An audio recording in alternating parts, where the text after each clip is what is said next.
কাছে মরণের খবর শুনিয়ে আসতে হবে।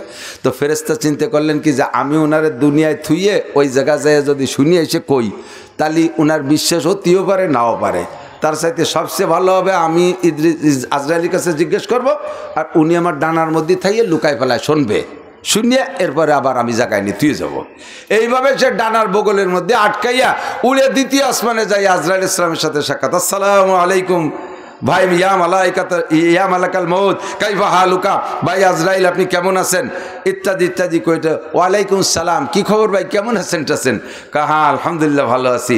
এবার বলতেছে মাতায় আমুতু ইদ্রিস, একটু খাতাটা দেখেন দি, ইদ্রিস আলাইহিস সালাম কবে মরবে সেই তারিখটা একটু আবার কন দি। জিজ্ঞেস করার পরে মালাকুল মউত আজরাইল ফেরেশতা খাতাপত্র না দেখে ওই ফেরেশতারে এক গাদি দোয়া দিচ্ছে, আল্লাহ তোমার মর্যাদা বাড়াই দিক, আল্লাহ তোমার আরও সম্মান বাড়াই দিক, এইরকম ভালো ভালো দৃশ্য দেখার তৌফিক দান করুক। তো ওই ফেরেশতা কয়, জিজ্ঞেস করলাম ইদ্রিস মরবে কবে, তা আপনি আমারই ভূয়সী দোয়া দিচ্ছেন কে? কারণ ভাই তুমি যে উপকার করছো দোয়া না দিয়ে পারতেছি না। তো কি উপকার? কয় যে আল্লাহ আমারে বলছে ইদ্রিসের জান নিবা দ্বিতীয় আসমানে উঠাইয়া বেলা এই কয়টার সময়। আমি তো গড়ি ধরে বসে রয়েছি, সে ইদ্রিস তো আসেই না কোনোভাবে, আমি বড় টেনশনে রয়েছি। তুমি যখন ইদ্রিস আলাইহিস সালাম নিয়ে আসছো, আসে আমার সালাম দেওয়ার আগে দেখে যে গড়িতে টাইম হয়ে গেছে, আমি ইদ্রিসের জানটা আগে নিয়ে নিছি। সে সময় তুমি আমার সালামও দিয়ে পারো নাই। উনি কি মরিয়ে গেছে? বগলুচের দেশে ইদ্রিস আলাইহিস সালাম মারা গেছে। উনি আশ্চর্য হয়ে গেছে। সাথে সাথে আজরাইল বললেন, আইনামা তাকুনু ইউদরিকুমুল মাউত ওয়ালাউ কুনতুম ফি বুরুজিম মুশাইয়াদা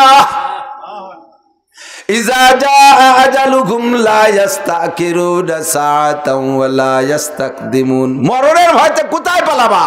কুল ইন্নাল মাউতাল্লাযী তাফিরুনা মিনহু ফাইন্নাহু মুলাকিকুম। মরার ভয়তে আমেরিকা যাবা, ও জায়গা আজরাইল ভাবছে নাকি চেনে না?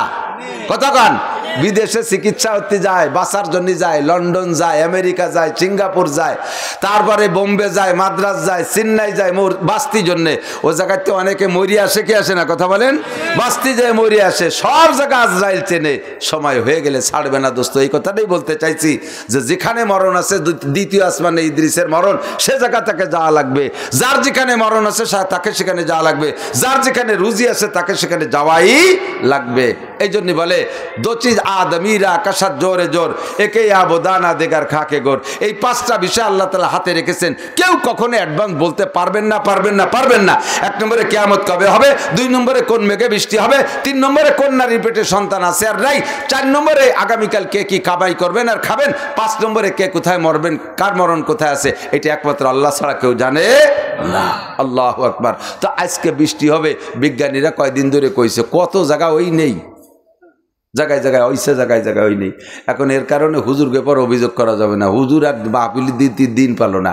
কি সুন্দর কতদিন ধরে চলতেছে না, আল্লাহর মতো সুন্দর চলছে। আজকে আমাকে কপাল ভালো বৃষ্টি হয়ে গেছে, শুকর আদায় করেন আলহামদুলিল্লাহ।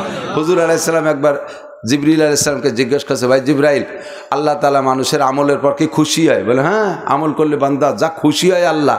তা খুশি হয়ে কী করে?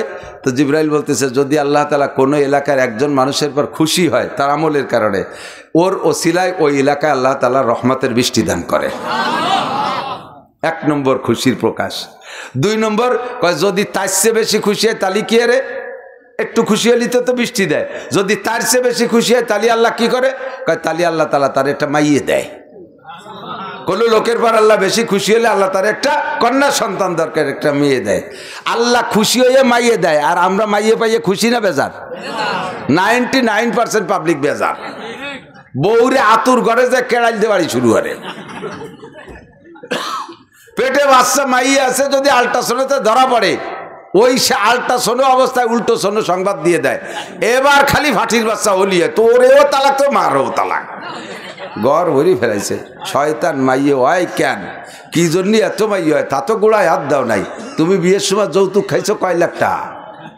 বিয়ের সময় যৌতুক খাইছো কয় লাখ টাকা? কয় 1 লাখ টাকা। এই জন্য তিলকা আসার তুমি কামেলা 1-এ 10 যাবে, তোরে মাইয়ে দেবে 10টা। 10 লাখ টাকা রেডি কর। তো মাইয়ে হয় কার বউরে মারো, মাইয়ে পছন্দ না হলে এবার শালটা তুরাবা না। বউ মহিলা মানুষ পারে নাই, যা বানাইছে তা মাইয়ে হয়ে গেছে। আর তোকে কবে বেটার মাইয়ে পছন্দ না, ছেলে ভালো লাগে, তা ছেলেটা তুরাবা না। বউরে দোষ দিস কে? ছেলেরে ছেলে করতে যেটুক লাগে সেইটুক বানা, সেটুকের নাম করলাম না। পারবা কেউ? তাহলে পারবা না যেহেতু তাই বোর পর ওই অভিযোগ করে লাভ কি? ছেলে দেয় কে? মেয়ে দেয় কে?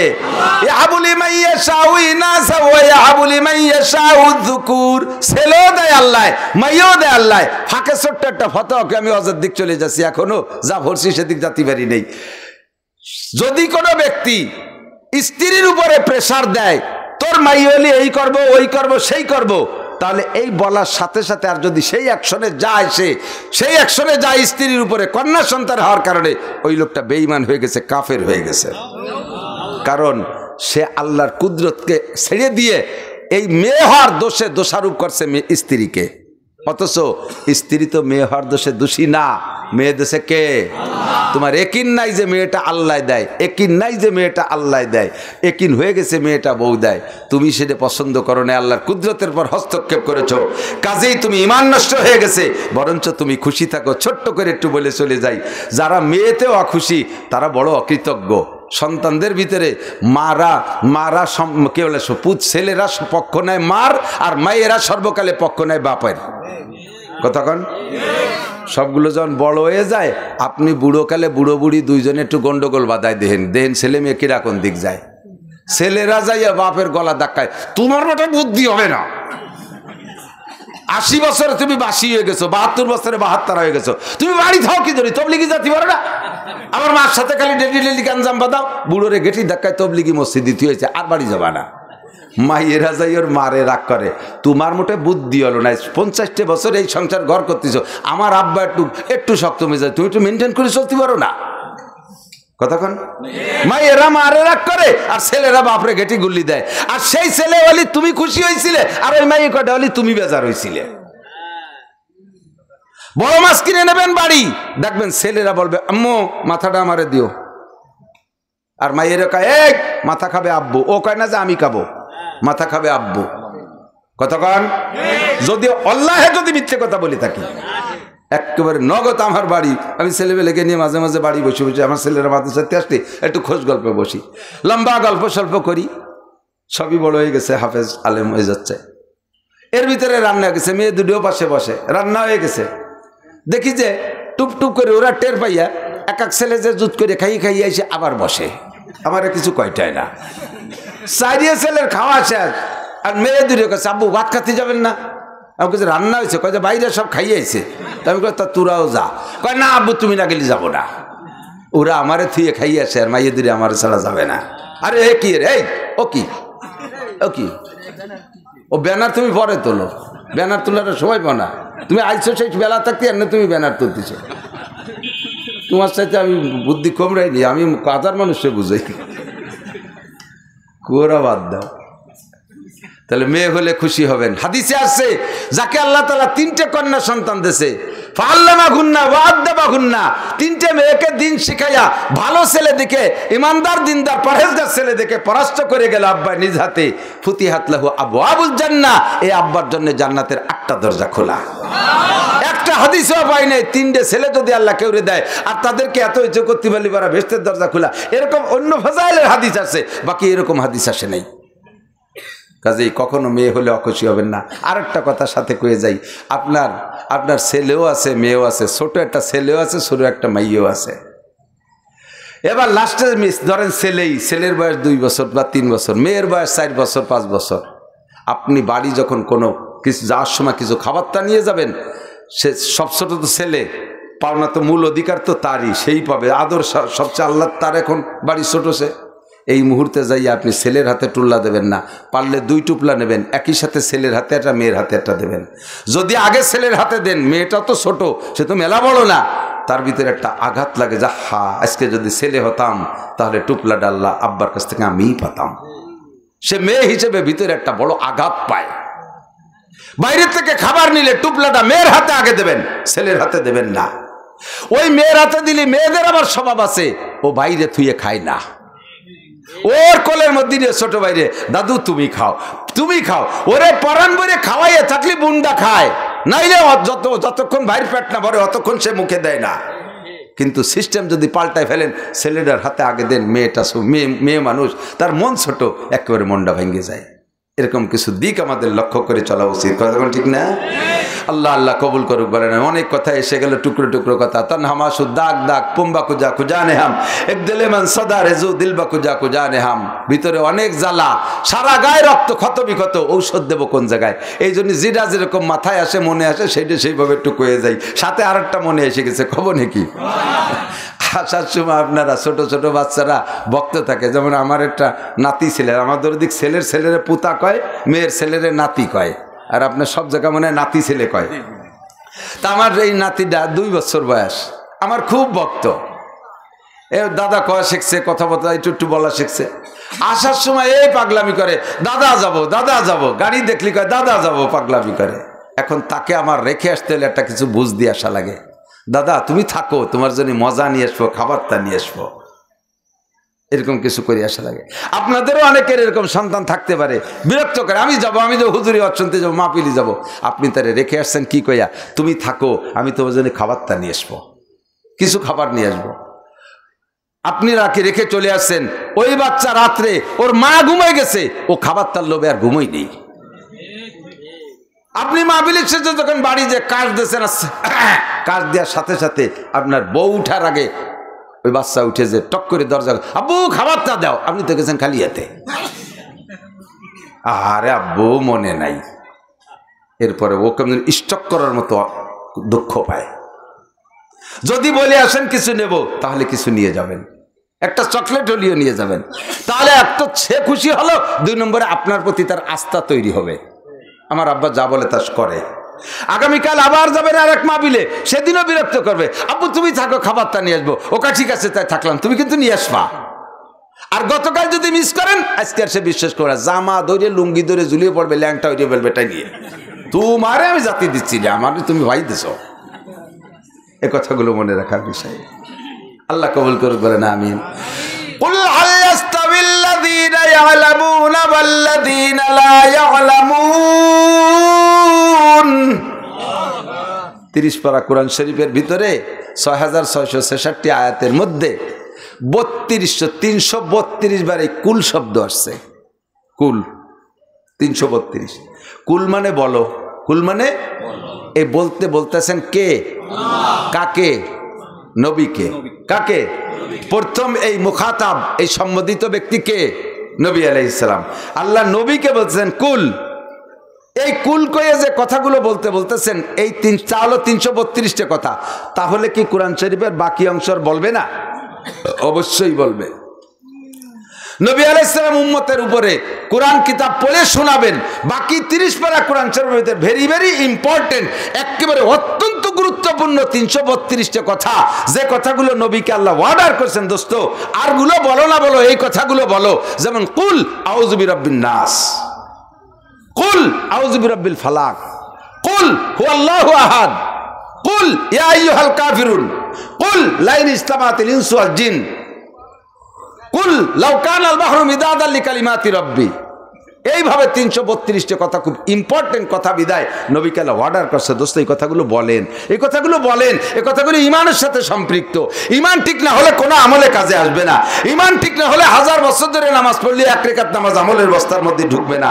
ইমান ঠিক না করে সারা জীবন ভরে কোটি কোটি টাকা দান করলে একটা নেকিও তার বস্তার মধ্যে ঢুকবে না। ইমান ঠিক না করে বছরে 10টা উমরা করলে একটা উমরা তার বস্তার মধ্যে থাকবে না। কাজে ইমান আগে ঠিক করতে হবে। আর এই ইমানের সাথে 332টা কথা বিদায় কুল আপনি বলেন। সেই 332 কুলের একটা কুল আমি পড়ছি। আল্লাহ তাআলা নবী পাককে বলতেছেন উম্মতের কাছে জিজ্ঞেস করেন। আর কুল শব্দের পরে যদি প্রশ্নবাদক চিহ্ন আসে, তখন কুলের মানে বলো না, কুলের মানে জিজ্ঞাসা করো, কুলের মানে জিজ্ঞাসা করো। কুল হাল ইয়াস্তাবিল্লাযীনা ইয়ালামুনা ওয়াল্লাযীনা লা ইয়ালামুন। হে নবী উম্মতের কাছে জিজ্ঞেস করেন, শিক্ষিত লোক আর অশিক্ষিত লোক, জাননেওয়ালা আর না জাননেওয়ালা কোনোদিন সমান হতে পারে? আরেকটা কুল আছে, কুল হাল ইয়াস্তাবিল আমা ওয়াল বাসির। নবী একটু জিজ্ঞেস করেন তো উম্মতের কাছে, চক্ষুওয়ালা লোক আর অন্ধ লোক কোনোদিন কি এক সমান হতে পারে? মর্যাদার দিক দিয়ে এক হতে পারে? কাজের দিক দিয়ে এক হতে পারে? 7 ফুট জুয়ান, এক না মোটা, একেবারে মোহাম্মদ আলী কেলের মতো জুয়ান শক্তিশালী, টিরাকরে আজকে ঠেয়া দিতে পারে, কিন্তু লোকটা অন্ধ। এই লোকের সাথে গ্যাঞ্জাম লেগে গেছে আর একটা লোকের সাথে, ঠ্যাং একখান খোড়া, এক হাত নাই, কিন্তু চোখ আছে। 2 জনের হাতে লাঠি আছে, বাড়ি বাড়ি লাগলি মায়ের কি ডাকাবে? গন্দি কানাডা মাইর খাবে, কানাডা মাইর খাবে, খোলাটা খাবে না। খুড়ার ট্যাং একবার আছে, ওর চোখ আছে, ঘুরিয়ে ঘুরিয়ে ও পিছন সাইড দিয়ে বাড়ি, ঘুরিয়ে ঘুরিয়ে পিছন দিয়ে বাড়ি, আরো যখন ফিরে এই দিক বাড়ির দিক করে ফিরে ওই পাশে চলে যাবে ঘুরিয়ে ঘুরিয়ে। এই কানাডা মার খাইয়ে শেষ, ঠিক না? কানাডা মার খাতে খাতে কানাডা চলে যেতে হবে। ওই দেশের নাম কানাডা আছে না, ওই দেশে চলে যেতে হবে। অন্ধ আর চক্ষু আলা যেমন সমান হয় না, শিক্ষিত অশিক্ষিত তেমন সমান হতে পারে না। আল্লাহ পাক বলেন ইয়ারফাইল্লাহুল্লাযীনা আমানু মিনকুম ওয়াল্লাযীনা উতুল ইলমা দারাজাত, তোমাদের মধ্যে আমার কাছে সবচেয়ে দামি ওই ব্যক্তি যেই ব্যক্তি ঈমানদার, যেই ব্যক্তি ঈমানদার। ঈমানের দাম আমার কাছে এত বেশি, আরে আমেরিকার ডোনাল্ড ট্রাম্প থেকে নিয়ে জাপানের প্রেসিডেন্ট প্রধানমন্ত্রী পর্যন্ত সারা পৃথিবীর 300-400 দেশের সমস্ত প্রেসিডেন্ট প্রধানমন্ত্রী তারা যদি বেঈমান হয়, এই বেঈমান প্রেসিডেন্ট প্রধানমন্ত্রী সমস্ত মন্ত্রী পরিষদকে এক পাল্লায় উঠাই দিবা। আর এই গ্রামের চর অযোধ্যা গ্রামের একটা অন্ধ খুড়া কানা একটা মুসলমান ফকির, একটা মুসলমান ইমানদারকে আর এক পাল্লায় উঠাইয়া দিবা। আল্লাহ পাক বলেন আমার কাছে ইমানদারের পাল্লা ভারী হইয়া যায়। আল্লাহ পাক বলেন ইন্না আক্রামাকুম ইনদাল্লাহি আতকাকুম, হে মুসলমান ভাই ও বিরাদার জবাব দেন, দুনিয়ায় সম্মানী কারা?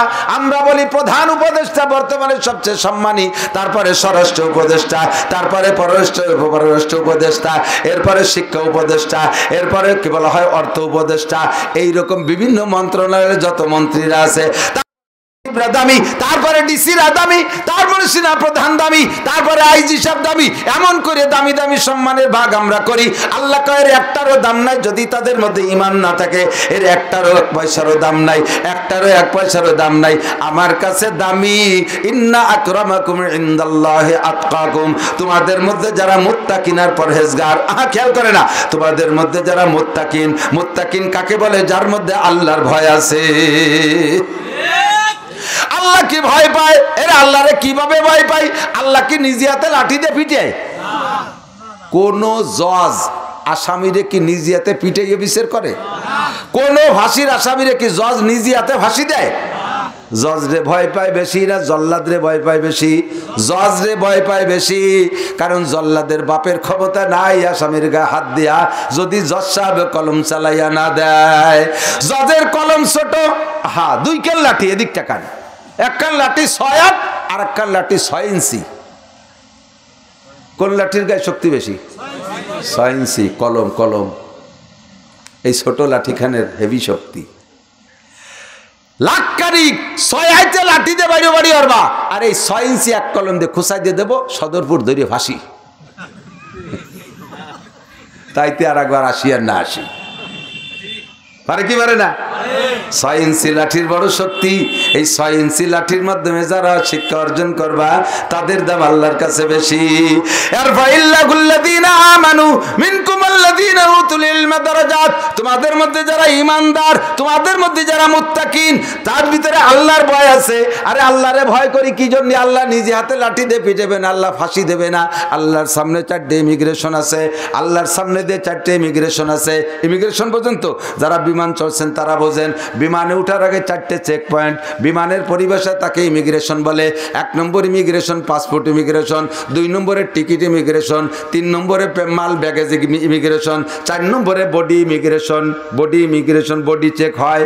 1 নম্বরে পাসপোর্ট ঠিক আছে নাকি দেখতে হবে, 2 নম্বরে টিকিটটা ঠিক আছে নাকি দেখতে হবে, 3 নম্বরে তোমার মালের ভিতরে ব্যাগেজের ভিতরে লাগেজের ভিতরে কোনো দূষিত কিছু আছে কিনা ওটা কম্পিউটার দিয়ে চেক হবে। 4 নম্বরে তোমার বডি ইমিগ্রেশন হবে। অনেকে নাকি বিদেশেতে বলে পেট ভরে সোনা খাইয়ে এসে বাংলাদেশে পায়খানা করে বেছে।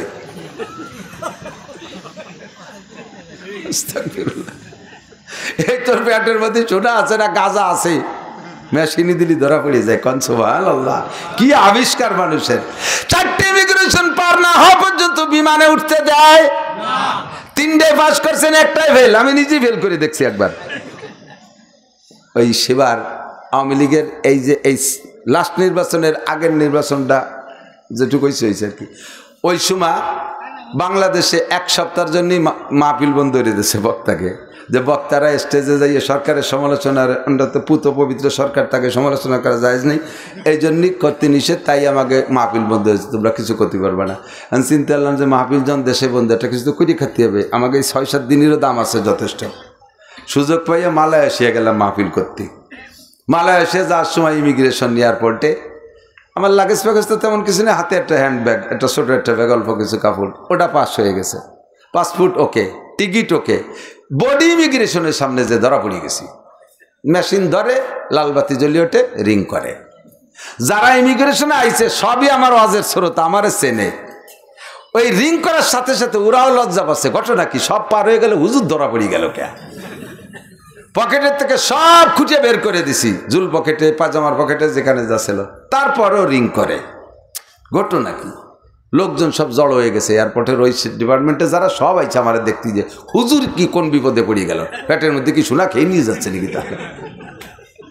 আমি তো ভয় তারে থরথরে কাঁপতেছি লজ্জাতে। ওরা কেউ হুজুর ভয় নাই, কি জন্য একটু হইছে রাখে না, ফেরেস্তা পাল্টাই দিচ্ছি। এতক্ষণ যারা ছিল তারা কোনোভাবে ধরতে পারে, এরপরে ফেরেস্তা পাল্টাই দিচ্ছে। এক মহিলা আইছে, মেশিন একটা আইনি আমার এই দিক, আমার দিক ফিরে লাইট মারলো, কয়েক হুজুর আপনার বুক পকেটে দেখেন একটা ছোট্ট পকেট ডায়েরি আছে, ওই পকেট ডায়েরি ডায়ালের ভিতরে দেখেন একখান বেলেট আছে। খুলে দেয় যে সত্যি তাই। আমি বললো বুড়ি বাবা, এদি আব্দুল কাদের জিলানী সে বুজুর্গ, কিভাবে আমার দিক চাই অমন জায়গা যে একখান বেলেট টাইটের পেয়ে গেছে।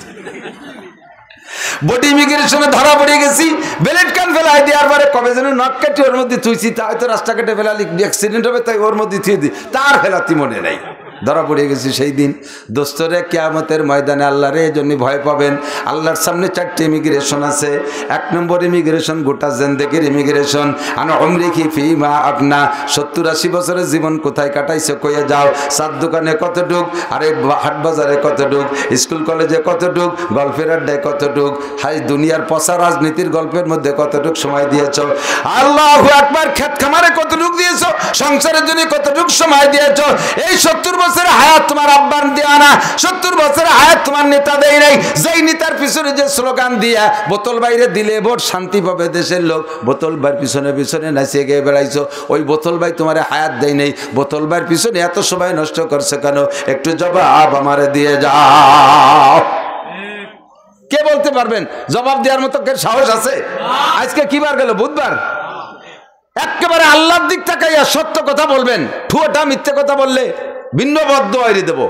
গত বুধবারে দুপুরবেলা কি দিয়ে ভাত খাইছেন কোন দিক? একজনও কথি পারবেন না। আমি তো আজ সকালে কি খাইছি তাই আমার মনে নাই। 1 সপ্তাহের হিসেব দেওয়ার কাজে নাই, গোটা জীবনের হিসাব কোনো মতে দিতে পারবো না। কথা বলেন ঠিক কি ঠিক না? সিদ্দিকা আয়েশা বলেন, ওগো নবী, আমাদের সকলের কি হিসাব হবে? আর হিসাবে কি আমরা ধরা পড়ে যাব? আয়েশা রাদিয়াল্লাহু তাআলা আনহাকে নবী পাক বলেন, আয়েশা মান হুসিবা নুকিশা, যেই হিসাবের কাঠগড়ায় দাঁড়াবে রে আয়েশা, সেই বিপদে পড়িয়া যাইবে। আমরা নবী রাসূলরাও টেনশনে আছি, হিসাবের কাঠগড়ায় দাঁড়াইলে আল্লাহর সামনে থেকে পার পাওয়া বড় কঠিন। আয়েশা কয়, হুজুর তাহলে কি উপায়? কয়, আয়েশা বিনা হিসাবে পার হওয়ার কিছু আমল আছে, ওইগুলো করো। হিসাবের কাঠগড়ায় দাঁড়ানোর চিন্তা করো না, কোনো অবস্থায় হিসাবে যাইতে চেষ্টা করবা না। পুলিশের সামনে যাবা না, ঘোড়ার ফাঁসে যাবা না, এটা কথা আছে না? পুলিশের সামনে যাবা না, গেলি কোনো না কোনো কায়দায় ফেসায় ফেলবে। আর ঘোড়ার পিছনে যাবা না, দাঁড়াবা না, জোড়া লাথিতে চিৎ করে ফেলাই দেবে। আল্লাহর সামনে হিসাবে কাঠগড়ায় দাঁড়াবা না। কয় না দাঁড়ায় একটাকে বিলাল আলী কোনো দিক থেকে সারি ফেলা পালায় যার কায়দা আছে নাকি? কয় না, যাইতে হবে ওই গেট দিয়ে 4টে প্রশ্নের জবাব দিয়ে যেতে হবে। তবে খেয়াল করেন, মাত্র এক ব্যক্তি, এক শ্রেণীর ব্যক্তিদেরকে হিসাব দেয়া লাগবে না। বলেন নাই সুবহানাল্লাহ? এক শ্রেণীর মানুষ হিসাব দেয়া লাগবে না, বিনা হিসাবে পার। চেনেন? বলবো? হিসাব দিতে রাজি আছেন কেউ? হিসাব দিয়ে পারবেন? যদি না পারেন তাহলে বিনা হিসাবে পার একটা ব্যবস্থা শিখে নিতে হবে না? হুজুর আলাইহিস সালাতু ওয়াস সালাম বলেন, যুবক আমার দিক, নবী পাক বলেন, মান হাফাজা আলাস সালাওয়াত আকরামাহুল্লাহু বিখামসি খিসাল, যেই ব্যক্তি 5 ওয়াক্ত নামাজ সুন্দর করে পড়ে আল্লাহ তাকে 5টি পুরস্কার দেয়। 1 নম্বরে ইউরফা আনহু যিকুল আইশ, এই 5 ওয়াক্ত নামাজের 1 নম্বর পুরস্কার, দুনিয়ায় রুজির অভাব রাখে না। ওই ব্যক্তি নামাজিকে আল্লাহ তাআলা অভাবে ফেলে না, 1 নম্বরে রিজিকের অভাব দেয় না। 2 নম্বরে আযাবুল কবর, কবর আযাব হবে না, নামাজি ব্যক্তির কবর আযাব হবে না। নম্বরে ইউতিহিল্লাহু কিতাবাহু বিয়ামিনিহি, হাসরের মাঠে ডান হাতে আমলনামা পাইবে নামাজি ব্যক্তি। বলেন না সুবহানাল্লাহ? দোস্ত, হাসরের মাঠে আমলনামা বিতরণ হবে আসমান থেকে, ফেরেশতারা হাতে হাতে দিয়ে যাবে না যে ফেরেশতাকে সাথে একটা পিরিত করে তুমি ডান হাতে একখান কাটিয়ে নিয়ে যাবা। আমরা সদরপুরি মানুষ, নাইটেল মানুষ, আমরা একসাথে জোট করি এক ফেরেস্তার হাতে সব ব্যাগ দড়ি কাটি নিয়ে যাব। ওই সুযোগ নাই, উপরে থেকে ছাড়বে, কয় তাহলে আমি বাম হাতটারে পকেটের মধ্যে সারিয়ে রাখবো, ডাইন হাত আগে রাখবো। তোমার বাম হাত যে জায়গা থাকুক, বাম হাতে যদি আমলনামা বরাদ্দ থাকে ওই জায়গা চলে যাবে, ডাইন হাতে যতই সামনে রাখো ধরতে পারবা না। ডান হাতে আমলনামা যে পাইবে ওই লোকটার সামনের সমস্ত সাবজেক্টগুলো আসান হয়ে যাবে। কাজেই এই ডান হাতে আমলনামা পার একমাত্র আমলের নাম হলো নামাজ। 3 নম্বর, ডান হাতে আমলনামা পার পরে এবার আপনি খুশি বাগ বাগ ডান হাতে আমলনামা পেয়ে গেছে, আর কোনো টেনশন নেই, জান্নাতি আপনি হয়েই গেছেন। কিন্তু একটা মুশকিল হলো, আপনার জান্নাতে যাইতে হলে পদ্মা ঢাকা যাইতে হলে পদ্মা পার হওয়া লাগবে। তাইতে আরিসা পার হন আর মাওয়া পার হন, অথবা চাঁদপুর ফেরিঘাট পার হন, অথবা এভাবে দাওয়াপাড়া যান, যে জায়গা যান পদ্মা পার হওয়া ছাড়া উপার যার কায়দা নাই, অথবা পাশে কুষ্টে যান, লালন শাহ, সব জায়গায় পদ্মা আর পদ্মা। ঢাকা যাইতে হলে পদ্মা, আর জান্নাতে যাইতে হলে একটা পুল আছে, ওই পুলের নাম পুল সিরাত, ওইটা পার হওয়া ছাড়া উপার যার কায়দা নাই। ফেরেশতারা ফেরেশতাদের কাছে বলবেন, ভাই আমি ডান হাতে আমলনামা পেয়েছি, জান্নাত কোন দিক? কয় এই দিক জান্নাত। চলে যাবেন জান্নাতের দিকে, যাইয়ে দেখবেন যে বিশাল পুল। আহা, বিশাল পুল! এ পুল আবার অনেক চওড়া না, আমাকে পদ্মা সেতুর মতো অত বড় ফোরলেন না। পুল চুলের চাইতে চিকুন, হীরার চেয়ে দাঁড়। আর আমাকে দেশে তো বাঁশের 4 শাখো আছে না, পার হইতে গেলে একটু খেয়াল করি যে পাততলেরটা কেমন। যদি দেখে যে পাততলেরটা দুর্বল, তাহলে দরারটা দিক খেয়াল করি যে ওইটা যদি মজবুত থাকে তলের খান ভাঙ্গে গেলে কমপক্ষে ঝুলতে ঝুলতে হলে উপর চলে যেতে হবে। এই সে পুল সিরাতে দাঁড়ে যে দেয় যে সে দরনা, এই বাস নাই, দরনা বলতে নাই, চিকুন। উঠতে 10,000 বছর, সমতলে 10, নামতে 10, এই 30,000 বছরের পথ চুলের চাইতে চিকুন, হীরার চেয়ে ধার, দরনার কিছু নাই। ভয়তে চক্ষু বন্ধ করে বসে পড়বেন। আল্লাহ তালি ডাইনাতে আমলনামা পাইও, বেচতে যাওয়া হলো না। ভয়তে থরথর করে কাঁপতে থাকবেন। ইতিমধ্যে চিন্তা আবার আসবে যে আল্লাহ, পুলসিরাত পার না হলে তো ভেসতে যেতে পারবো না, যাইতে তো হবে, ডান হাতে আমলনামা পাইছি, ভেসতে বরাদ্দ হয়ে গেছে, কিভাবে পার হবো? এই বলে চোখ খুলবেন, খুলে দেখবেন যে উপার চলে গেছেন, কোন ফাঁকে আপনি নিজেও জানেন না। বিদ্যুৎ গতিতে পুলসিরাত পার হওয়ার জন্য আর কোনো আমল নাই। বিদ্যুৎ গতিতে পুলসিরাত পার হওয়ার 100 খতম কোরআন শরীফ আপনার আমল নামায় আছে, ওইতে অন্য নেকি পাবেন। 50টা উমরা আছে, তাই দিয়ে অন্য ফজিলাত পাবেন। 10টা হজ আছে আমল নামায়, তাই দিয়ে অন্য ফজিলাত পাবেন। 1 কোটি টাকা দান করা আছে, তাই দিয়ে অন্য নেকি পাবেন। কিন্তু পুলসিরাত পার হইতে এক নামাজ ছাড়া আর কোনো আমলের দ্বারা কাজ হবে না। এবার নামাজি ব্যক্তি বিদ্যুৎ গতিতে পুলসিরাত পার হবে। এবার পুলসিরাত পার হওয়ার পরে ফাঁকা চরের মধ্যে ঘুরে বেড়াবেন, আল্লাহ বেসতে কোন দিক তালাশ করে পাচ্ছি না, আল্লাহ বেসতে কোন দিক, টেনশনে পড়ে যাবেন। না, ওই চিন্তা করা লাগবে না, আপনার আর কোনো চিন্তা নাই। বিনা হিসাবে ওয়ায়াদখুলুল জান্নাতা বিগাইরি হিসাব, দাঁড়াইলে কেউ পার পাবে না। ওই জায়গা আল্লাহ তাআলা একমাত্র নামাজি ব্যক্তিদেরকে বিনা হিসাবে জান্নাতে দিয়ে দেবে। নবী পাক বলেছেন, আমার নবী কি সত্যি বলে না মিথ্যা বলে? মিথ্যা বলে না সত্য বলে? নবী কখনো মিথ্যা বলে না, সত্য কথা বলে। তাহলে বিনা হিসাবে পার হওয়ার একমাত্র আমলের নাম হলো নামাজ। ঠিক আছে তো? পড়া যাবে না খালি ঠিক আছে? পড়া যাবে নামাজ? একটু প্রস্তুতি নেন ভাই। নামাজে আলো ভালো লাগে, নামাজ পড়তে তো ভালো লাগে। যারা নিয়মিত নামাজ পড়েন আগে তাদের কাছে শুনি, যারা নিয়মিত নামাজ পড়েন তাদের কাছে শুনি। কারণবশত যদি কোনো এক ওয়াক্ত নামাজ ছুটে যায়, ধরে নেন ফজর ছুটে গেছে, ঘুমিতে উঠতে পারেন নাই, বলেন তো সত্যি কথা বলেন, ঘর থেকে বেরোতে ভয় লাগে কি লাগে না? লাগে না? যে কাজে হাত দেব মনের ভিতরে আতঙ্ক, ওই চাইজার হবে না, নামাজ পড়ি নেই, ও সব ব্যর্থ হয়ে যাবে। কতক্ষণ ঠিক না? তোমরা যারা নামাজ সচরাচর পড়ো না যুবক, একটু সাক্ষী দাও, কোনো এক ওয়াক্ত যদি জামাতে নামাজ পড়তে পারো, বলো তোমার মনের মধ্যে আলাদা একটা আনন্দ লাগে কি লাগে না? সাহস লাগে কি লাগে না? অবশ্যই তোমার আনন্দ লাগে যে আমি রব্বুল আলামিনকে খুশি করে বেরোইছি, আল্লাহর হুকুম মেনে বেরোইছি, কাজে আমার সব কাজে সফল হব, এমন একটা সাহস ভিতরে তৈরি হয়। ঠিক কিনা?